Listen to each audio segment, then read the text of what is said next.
wabarakatuh. Alhamdulillahilladzi ja'ala Ramadan syahrul siyam, syahrul Quran, syahrul jud, syahrul tilawah, syahrul maghfirah. Asyhadu an la ilaha illallah wahdahu la syarikalah wa asyhadu anna sayyidana Muhammadan abduhu wa rasuluhu la nabiyya ba'dah. Allahumma salli wa sallim wa barik ala sayyidina Muhammadin wa ala alihi wa sahbihi ajmain, amma ba'du. Hadratil Mukarramun, para alimil ulama, jamaah sholat isya dan tarawih Masjid Bani Umar yang semuanya mudah-mudahan dirahmati Allah Subhanahu wa Ta'ala. Tiada kata yang pantas kita ucapkan di bulan yang mulia ini selain memanjatkan puja dan puji serta syukur kehadirat Allah Subhanahu wa Ta'ala, karena atas perkenan, iradah, inayah dan taufiknya lah sampai malam hari ini kita masih diberi nikmat panjang umur, sehat walafiat, diberikan keberkahan rezeki sehingga kita sampai di bulan suci Ramadan yang agung ini. Mari sama-sama kita bermuhasabah, introspeksi. Mungkin ada keluarga kita, kerabat kita, kemudian tetangga kita, lingkungan kita yang tahun kemarin masih bersama dengan kita melaksanakan ibadah puasa di bulan suci Ramadan. Pada Ramadan tahun ini mereka sudah lebih dulu dipanggil oleh Allah Subhanahu wa Ta'ala. Ini menjadi ibrah, pelajaran bagi kita yang hari ini masih diberikan kesempatan waktu, umur yang panjang oleh Allah Subhanahu wa Ta'ala untuk kita manfaatkan bulan suci Ramadan ini untuk memaksimalkan ibadah kita kepada Allah Subhanahu wa Ta'ala.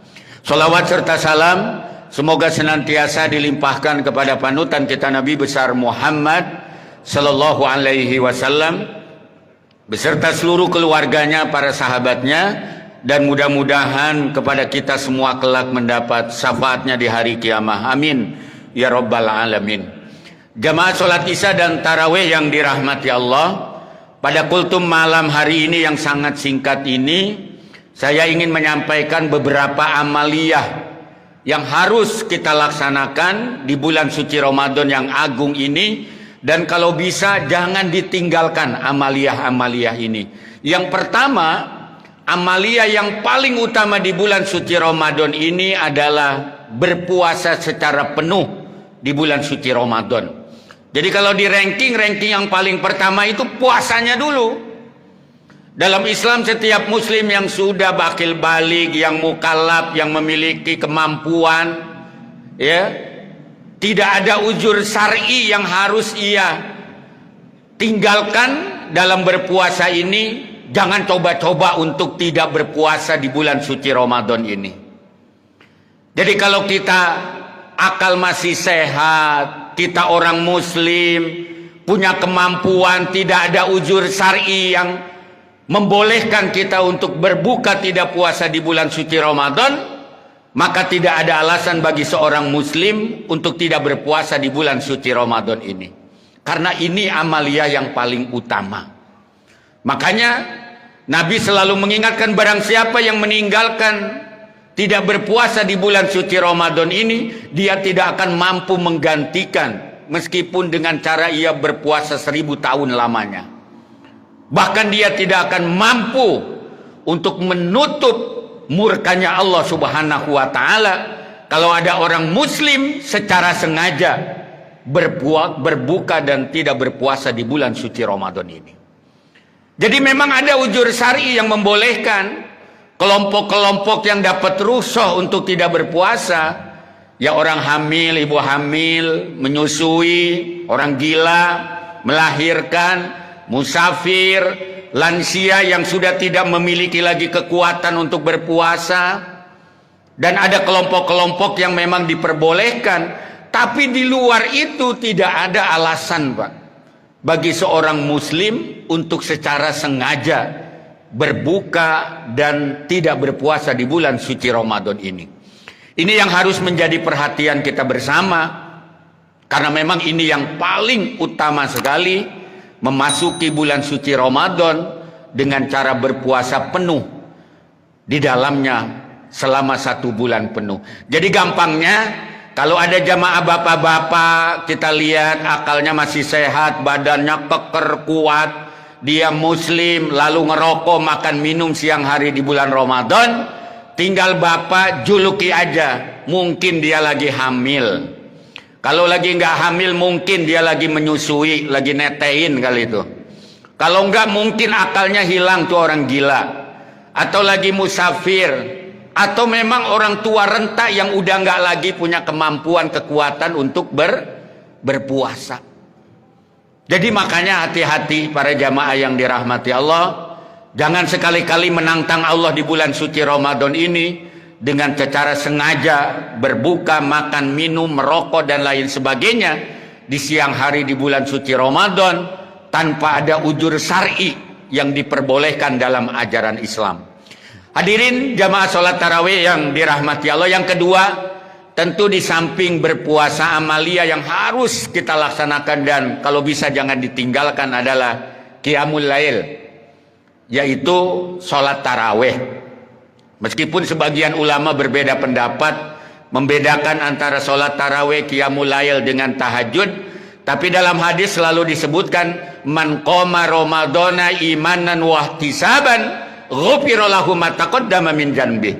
Barang siapa yang mendirikan sholat malam di bulan suci Ramadan, maka nanti Allah bakal ampuni segala dosa-dosanya, termasuk dosa-dosa yang telah lampau, masa lalu yang pernah kita lakukan. Kecuali dosa-dosa yang memang tidak diampuni oleh Allah, kecuali seperti dosa syirik dan lain sebagainya. Tapi di luar itu konteksnya Ramadan adalah bulan penghapusan dosa, pencucian dosa dari segala berbagai macam maksiat dan pelanggaran yang kita lakukan. Qiyamul lail, kalau bisa jangan ditinggalkan nih. Masalah perbedaan bilangan rakaat tidak usah diperdebatkan, tidak usah dipertentangkan. Semuanya memiliki dalil, dasar dan landasan yang kuat. Mau yang 23, mau yang 11, mau 30 dan lain sebagainya. Waktunya ada yang habis isya, ada yang tengah malam, ada yang lewat jam 12. Yang penting qiyamul lail jangan ditinggalkan selama di bulan suci Ramadan. Makanya kata Imam Syafi'i, qiyamul lail, sholat tarawih itu hukumnya sunnah mu'akkad, sunnah yang sangat dianjurkan, dan kalau bisa jangan ditinggalkan, karena itu adanya hanya di bulan suci Ramadan. Para jamaah kalau sengaja ngajak sholat tarawih di bulan Syawal, Dzulqa'dah, Dzulhijjah, pasti disebut aliran sesat itu. Ini orang aliran apa ini? Sholat tarawih di bulan Syawal, padahal qiyamul lail hanya ada di bulan suci Ramadan. Yang kedua, qiyamul lail.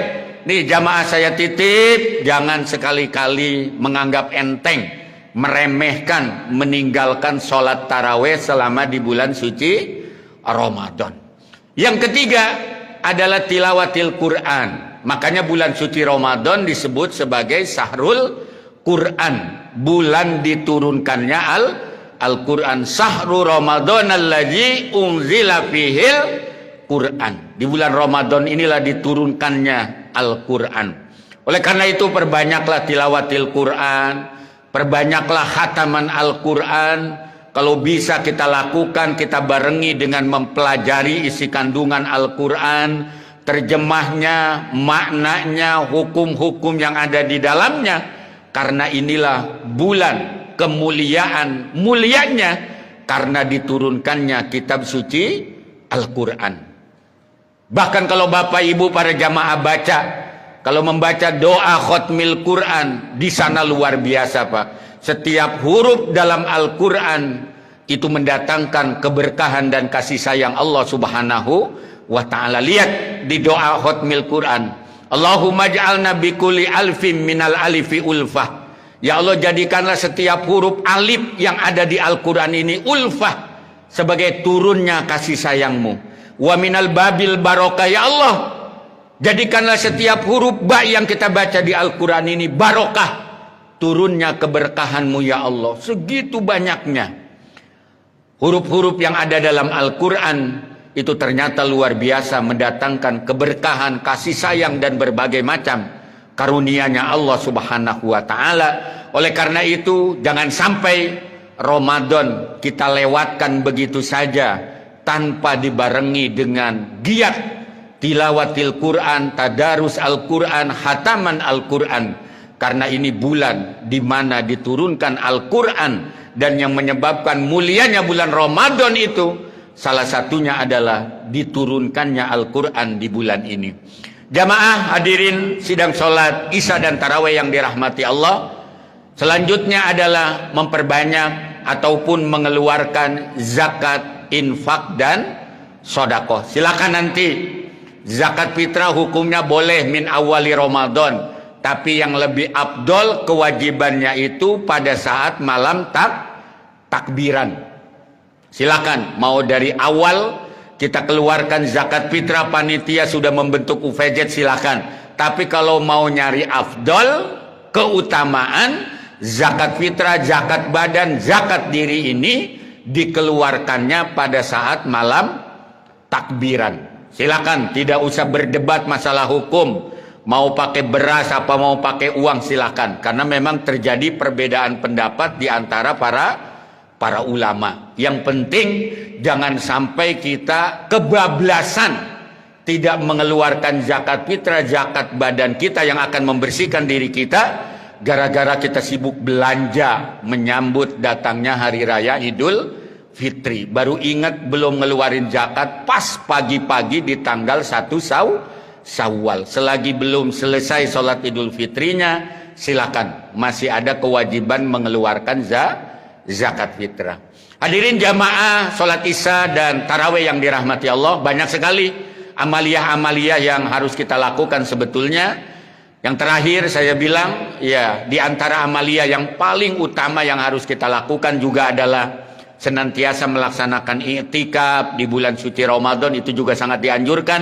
Bahkan Nabi melakukan i'tikaf di asril awakhir, di 10 terakhir di bulan suci Ramadan. Silakan dilatih dari awal Ramadan, kita terbiasa diri kita berdiam diri di masjid. Nawaitul i'tikaf taqarruban ilallah. Saya niat i'tikaf di masjid ini dalam rangka taqarruban, mendekatkan diri kepada Allah, diisi dengan tilawatil Quran, zikir, istighfar, dan lain sebagainya. Silakan. Di samping i'tikaf banyak amalia-amalia yang paling utama, zikir, istighfar, berdoa. Kata Nabi, salasun la turaddu doa. Ada 3 kelompok yang tidak akan tertolak doanya. Salah satunya adalah as-shaimu hatta yuftira, orang yang berpuasa sampai ia berbuka. Makanya Ramadan ini pintu doa dibuka secara lebar.